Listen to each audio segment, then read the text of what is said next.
নমস্কার, দেখছেন talk to Bangla. আমি অভিষেক রয়েছে আপনাদের সাথে। এই মুহূর্তে যে খবর নিয়ে উপস্থিত হয়েছি, একটা ইন্টারন্যাশনাল মঞ্চ, একটা আন্তর্জাতিক মঞ্চ, যেখানে ভারতবর্ষের দুজন গুরুত্বপূর্ণ প্রতিনিধি বসেছিলেন এবং তার মধ্যে একজন কেন্দ্রীয় মন্ত্রী অশ্বিনী বৈষ্ণব তাদেরকে সামনে বসিয়ে একদম অপমান করলেন এবং ভারত সম্পর্কে সারা পৃথিবীর সামনে একটা যে ধারণা তুলে ধরলেন একজন বিদেশি মহিলা, তার বক্তব্যটা শুনলে আপনারা নিজেরাও লজ্জা পাবেন। কিন্তু কেন্দ্রীয় মন্ত্রী সেখানে বসে থেকে কোনো প্রতিবাদ তো করলেনই না, তিনি সম্পূর্ণ বিষয়টা শুনে চুপ করে রইলেন। এবং শুধু কেন্দ্রীয় মন্ত্রী সেখানে ছিলেন না, আজ তাকের মালকিন কালীপুরী তিনি উপস্থিত ছিলেন, কিন্তু তারা কেউ কোনো কথা বলতে পারলেন না। তার কারণ, ভারতবর্ষের এই মুহূর্তে যা অবস্থান সেটা সঠিকভাবেই হয়তো তুলে ধরেছিলেন এই একজন মহিলা ইকোনমিস্ট এবং আন্তর্জাতিক মঞ্চে। আপনাদেরকে জানাই, এই মুহূর্তে সুইজারল্যান্ডের ডাভোস শহরে একটা ওয়ার্ল্ড ইকোনমিক ফোরাম চলছে এবং সেই ফোরামে অশ্বিনী বৈষ্ণব তিনি গিয়েছিলেন কেন্দ্রীয় সরকারের প্রতিনিধিত্ব করতে। নরেন্দ্র মোদী তারও যাওয়ার কথা ছিল, কিন্তু বর্তমানে তো এই মুহূর্তে যেখানে ট্রাম্পের যাওয়ার কথা থাকে, ডোনাল্ড ট্রাম্পের যাওয়ার কথা থাকে, সেখানে আর নরেন্দ্র মোদী খুব একটা পা মারাতে চান না। তো সেই সুবাদে অশ্বিনী বৈষ্ণব গিয়েছিলেন। তিনি রাষ্ট্র প্রতিনিধিরা যায় এবং বিভিন্ন দেশ থেকে রাষ্ট্র প্রতিনিধিরা যায়। তো সেইখানে ভারতবর্ষের হয়ে গিয়েছিলেন অশ্বিনী বৈষ্ণব এবং আরো একজন গিয়েছিলেন, তিনি আজ তাকের মালকিন কালীপুরী। এবং এই দুজনকে সামনে বসিয়ে রেখে আইএমএফ অর্থাৎ ইন্টারন্যাশনাল মনিটারি ফান্ড, সেই যে আইএমএফ এর চিফ ইকোনমিস্ট, আপনারা বোঝার চেষ্টা করুন যে ইন্টারন্যাশনাল মনিটারি ফান্ড সেখানকার চিফ ইকোনমিস্ট, তিনি যে কথাটা বলেছেন, গীতা গোপীনাথ তার নাম, তিনি যে কথাটা বলেছেন ভারতবর্ষ সম্বন্ধে, যে কোনো ভারতীয় হিসেবে তা একদমই লজ্জার। কিন্তু কেন্দ্রীয় মন্ত্রী তারা কিচ্ছু বলতে পারলেন না। কেন বলতে পারলেন না? সংসদে দাঁড়িয়ে তো কেন্দ্রীয় মন্ত্রীরা অন্য কথা বলেন, তাহলে কেন ইন্টারন্যাশনাল মঞ্চে গিয়ে তারা বলতে পারছেন না? এয়ার পলিউশন সম্বন্ধে যখন ভারত সরকারকে রাহুল গান্ধী কোনো কথা বলে কিংবা বিরোধীরা কোনো কথা বলে, তখন কোনো মতেই সেটাকে স্বীকার করতে চান না। কিন্তু বিদেশের মাটিতে দাঁড়িয়ে এই ধরনের লজ্জা আজ পর্যন্ত ভারতীয় হিসাবে বিশেষ একটা কিন্তু দেখতে হয়নি। সম্পূর্ণ বিষয়টা বিস্তারিত আপনাদেরকে বলছি, তাহলেই আপনারা বুঝতে পারবেন যে কোন পর্যায়ে ভারতবর্ষকে দেখে বাইরের দেশের মানুষেরা এবং বাইরের দেশের যে বিভিন্ন দেশগুলো রয়েছে, সে তাদের কাছে আমাদের কি অবস্থান, সেটা অত্যন্ত কিন্তু খারাপ লাগার মতন একটা অবস্থান। আপনারা পুরোটা দেখুন, তার পরবর্তীতে বুঝতে পারবেন। তার আগে অবশ্যই টক টু বাংলা ইউটিউব চ্যানেলকে সাবস্ক্রাইব করে দিন। এই মুহূর্তে আপনাদের যেমন বললাম, আইএমএফ ইন্টারন্যাশনাল মনিটারি ফান্ড, তাদের পক্ষ থেকে চিফ ইকোনমিস্ট সম্পূর্ণ যে ইকোনমির ব্যাপারটা তিনি দেখেন, সারা পৃথিবীর ইকোনমি সম্বন্ধে তার কাছে খবর থাকে, তিনি বলছেন, গীতা গোপীনাথ তার নাম, তিনি বলছেন যে কোনো ট্যারিফ ভারতবর্ষের লোকসান করবে কি? ট্যারিফ অর্থাৎ আমেরিকা যে বাণিজ্য সম্বন্ধে একটা ট্যাক্স চাপিয়ে দিয়েছে, সেই ট্যারিফ এখন 50% ভারতবর্ষকে দিতে হচ্ছে। তো সেই সম্বন্ধে একটা প্রেক্ষাপট তৈরি হয়েছিল যে ভারতবর্ষ যদি এত ট্যারিফ দিতে হয়, তাহলে সেই ক্ষেত্রে ভারতবর্ষ ব্যবসা করবে কি করে, রপ্তানি করবে কি করে, এই ছিল প্রশ্ন। কিন্তু সেই ক্ষেত্রে গীতা গোপীনাথ বলছে যে কোনো ট্যারিফ ভারতবর্ষের কি ক্ষতি করবে? ভারতবর্ষের ক্ষতি তার থেকে অনেক বেশি অংশে এয়ার পলিউশন করছে। ভারতবর্ষের বায়ু যে ধরনের দূষিত হয়ে রয়েছে, সেই ধরনের দূষিত বায়ুর মধ্যে কেউ কাজ করতে পারে? এছাড়া তিনি কি বলছেন, পলিউশনের জন্য হেলথ ইম্প্যাক্ট হচ্ছে, প্রোডাক্টিভিটি ইম্প্যাক্ট হচ্ছে, পাবলিক ফাইন্যান্স চাপে পড়ছে এবং তাতে ট্রেড ব্যারিয়ার্স কোনো বক্তব্যই সামনে আসে না। ট্রেড ব্যারিয়ার্স বলতে মানুষ যে ব্যবসা করবে, রপ্তানি করবে, তার আগে আপনারা নিজেদের দিকে ধ্যান দিন।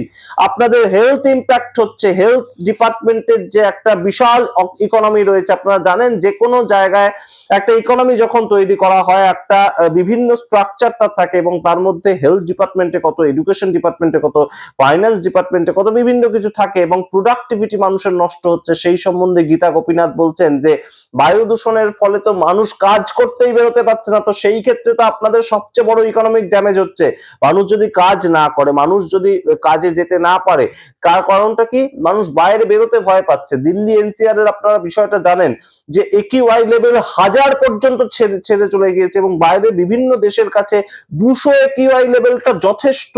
একটা সরকার পর্যন্ত নড়ে যেতে পারে 200 থেকে 300 যদি একিউআই লেভেল হয়। সেখানে দিল্লির মুখ্যমন্ত্রী কি বলেছেন? একিউআই হচ্ছে একটা টেম্পারেচার এবং সেই সম্বন্ধে তার কি বক্তব্য? আমরা জল দিয়ে ছুটিয়ে দিচ্ছি। এই ধরনের কথাবার্তা, এই ধরনের উদাসীনতা কোথায় গিয়ে নিয়ে যেতে পারে ভারতবর্ষকে, সেটা এই মুহূর্তে গীতা গোপীনাথ চোখে আঙুল দিয়ে দেখিয়ে দিয়েছেন। তারপরেও তার বক্তব্য ছিল যে খারাপ হাওয়া বলতে দূষিত বায়ু যদি থাকে, তাহলে মানুষের হেলথ কেয়ার বলতে এই যে বহু পরিমাণে মানুষ এখন ভর্তি হচ্ছেন দিল্লিতে গিয়ে ফুসফুসে সংক্রমণ নিয়ে, হাঁচি কাশি সর্দি জ্বর বিভিন্ন ধরনের সমস্যা নিয়ে তারা ভর্তি হচ্ছে। এছাড়া মাথা ধরে যাচ্ছে সন্ধ্যের পরেই। কারণটা কি? তার কারণটা হচ্ছে দূষিত বায়ু তারা সারাদিন ধরে ইনহেল করছে, এবং সেই ইনহেলেশনের পর তাদের মাথা সন্ধ্যের থেকে আর কাজ করছে না, মাথা ধরে এত ব্যথা হচ্ছে, এই ধরনের বিভিন্ন রিপোর্ট আমাদের কাছে উঠে আসে। এবং সিজিআই জাস্টিস সূর্যকান্ত তিনি পর্যন্ত বলেছিলেন যে আমি এক্সারসাইজের মধ্যে একমাত্র মর্নিং ওয়াক করতাম, আগে 50 থেকে 55 মিনিট হাঁটতাম আমি, কিন্তু এখন দিল্লির যে অবস্থা আমি আর সেটা করতে পারি না। আধ ঘন্টা হাঁটার পরেই আমার শ্বাসকষ্ট হতে শুরু করে, এবং সেই শ্বাসকষ্ট সারা দিন ধরে চলে। আপনারা বোঝার চেষ্টা করুন। এবং সেই নিয়ে গীতা গোপীনাথ ভারতবর্ষকে বলছে আপনারা মশাই ব্যবসা করবেন কি, আপনারা ট্যারিফ নিয়ে ভাববেন কি, আপনারা আগে আপনাদের দূষিত বায়ু সম্বন্ধে ভাবুন। এবং আপনাদেরকে বলি, তার পরবর্তীতে তিনি বলেন যে health care cost labour hour বলতে একজন মানুষ 8 ঘন্টা যে কাজ করবেন, 8 ঘন্টার বদলে তিনি 3-4 ঘন্টা কাজ করে আর কাজ করতে পারছেন না।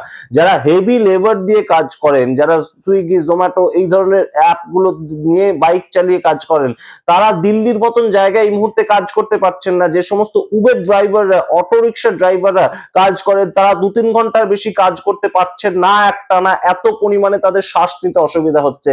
তাই লেবার আওয়ার তো কমে আসছে, যারা বাইরে বসে কাজ করছেন তাদের ক্ষেত্রে লেবার আওয়ার কমে আসছে।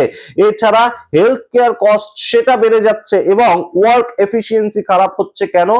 কারণ মানুষ শ্বাস নিয়ে ভাবছেন। মানুষ প্রাথমিক বেসিক যে জিনিসটা মানুষের বেঁচে থাকার জন্য মূল সবচেয়ে গুরুত্বপূর্ণ সম্পদ হচ্ছে মানুষের শ্বাস, এবং সেই শ্বাসই যখন মানুষ নিতে পারছেন না, তখন মানুষ তাদের ওয়ার্ক এফিসিয়েন্সি কিংবা ওয়ার্ক লোড সেগুলো নিয়ে ভাববেন কিভাবে। এবং ব্যবসাটা তো অনেক দূরের কথা, আমেরিকা ট্যারিফ চাপিয়েছে, এই সমস্ত অনেক দূরের কথা, কিন্তু এই মুহূর্তে সবচেয়ে গুরুত্বপূর্ণ সমস্যা ভারতবর্ষের জন্য সেটা হচ্ছে এয়ার পলিউশন। সেটা কে মনে করিয়ে দিচ্ছেন? আইএমএফ সেখানকার চিফ ইকোনমিস্ট যিনি গীতা গোপীনাথ, তিনি এই ধরনের কথাবার্তা বলছেন। কার সামনে বসে? ভারতবর্ষের রেলমন্ত্রী অশ্বিনী বৈষ্ণবকে সামনে বসিয়ে রেখে, আজ তাকের মালকিন কালীপুরি তাকে সামনে বসিয়ে রেখে, এবং তারা কোনো কথা বলতে পারছেন না। কিন্তু সংসদে যখন এটা নিয়ে প্রশ্ন উঠেছিল, সংসদে সংশ্লিষ্ট দপ্তরের আবহাওয়া দপ্তরের মন্ত্রী তিনি কি বলেছিলেন? যে দিল্লিতে একিউআই লেভেল 200-র বেশি, 2025-এ নাকি কোনো দিন ছাড়ায়নি। তাহলে সেই ক্ষেত্রে এই যে বিভিন্ন রিপোর্ট গুলো উঠে আসে, 1000 একিউআই ছাড়িয়ে গেছে, এবং প্রায় প্রত্যেক দিনই 700-800 একিউআই লেভেল থাকে, সেটা কি সম্পূর্ণ মিথ্যে? এবং তার থেকে গুরুত্বপূর্ণ বক্তব্য তিনি রেখেছেন যে বাইরের কোনো কোম্পানি ভারতবর্ষে এই মুহূর্তে ব্যবসা করতে যেতে ভয় পাচ্ছে। তার কারণ যে কোনো মেট্রো সিটি সেটা হতেই পারে, প্রত্যেকটা মেট্রো সিটিতে মানুষের শ্বাস নিতে অসুবিধা হয়, লেবাররা কাজই করতে চাইছে না। বাইরে থেকে তো লেবাররা কাজ করতে হবে, একটা কনস্ট্রাকশন বানাতে কিন্তু বাইরে থেকে কাজ করতে হবে, তাদের তো শ্বাস নিয়ে কাজ করতে হবে। তারা 9 ঘন্টা যে কাজ করবে তারা করতে চাইছে না, তাই বাইরের কোনো কোম্পানি ভারতবর্ষে ইনভেস্ট করতে চাইছে না। আপনারা আগে আপনাদের নিজেদের সমস্যা মেটান, তারপরে তো আপনারা এই নিয়ে বাইরে বিভিন্ন ট্যারিফ চাপিয়ে দিয়েছে, আন্তঃরাষ্ট্রীয় যে বিভিন্ন ভারতবর্ষের সঙ্গে সম্পর্ক সেগুলো নিয়ে আপনারা কথা বলবেন। তার কারণটা কি? ইকোনমিস্ট হিসাবে তিনি প্রত্যেকটা জায়গা বলে দিয়েছেন যে হেলথ কেয়ার কস্ট আপনাদের বেড়ে যাচ্ছে এই এয়ার পলিউশনের জন্য। আপনাদের লেবার আওয়ার, মানুষ যতক্ষণ কাজ করবে সেইটা কমে যাচ্ছে এই এয়ার পলিউশনের জন্য। এবং তাতে কি হচ্ছে? মানুষের ওয়ার্ক এফিসিয়েন্সি, মানুষ যতটা কাজ করতে পারে তার থেকে কম করছে মানুষ। তার সঙ্গে কি হচ্ছে? মানুষের প্রোডাক্টিভিটি কমে যাচ্ছে, কারণ মানুষ আগে শ্বাস নিয়ে ভাববে নাকি মানুষ আগে কাজ নিয়ে ভাববে। তো সেই সমস্ত বিষয়টা বাইরের দেশের মানুষ তাদের কাছে কিভাবে প্রেজেন্টেড হচ্ছে আপনারা বোঝার চেষ্টা করুন। এবং যে মোদী সরকার বিশ্বগুরু হিসেবে পরিচিতি দেয়, সেই মোদী সরকারের মন্ত্রী একটা কথাও বলতে পারলেন না। ঠিক যেমন ভাবে ডোনাল্ড ট্রাম্পের সামনে গেলেই চুপ হয়ে যান নরেন্দ্র মোদী, ডোনাল্ড ট্রাম্প যা ইচ্ছা ভারত সম্বন্ধে বলে যান, ঠিক সেই রকম পর্যায়ে এই মুহূর্তে অশ্বিনী বৈষ্ণব এবং আজ তাকের মালকিন কালীপুরি, তাদের দুজনকে দেখা গেল। আপনাদের সামনে পুরোটা রাখলাম, আপনাদের মতামত কমেন্ট করুন পুরো প্রতিবেদনের ভিত্তিতে, এবং অবশ্যই টক টু বাংলা ইউটিউব চ্যানেলকে সাবস্ক্রাইব করে দিন। ধন্যবাদ।